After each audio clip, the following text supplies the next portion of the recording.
بسم الله الرحمن الرحيم. مرحبا بكم في قناة علي سمك. النهاردة هنشرح حل مشكلة الكتابة بالعربي في فوتوشوب 6.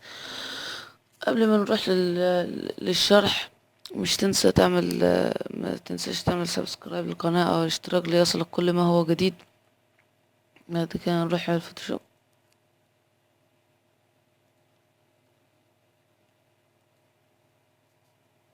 زي ما انتم شايفين كده معايا البرنامج هيفتح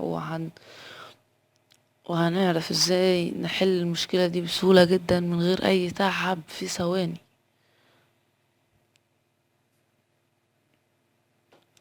البرنامج فتح معانا كده. مثلا هعمل اي حاجة بس عشان اظهر الكتابة.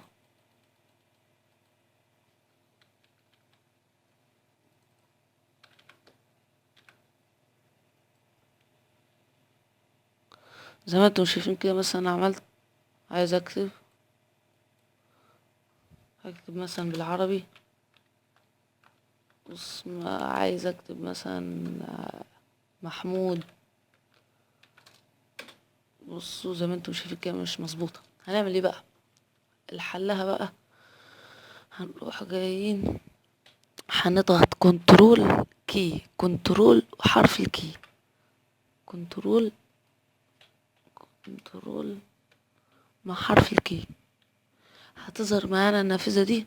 هنختار منها الكلمة دي اللي قبل الأخيرة، قبل 3D. نضغط عليها.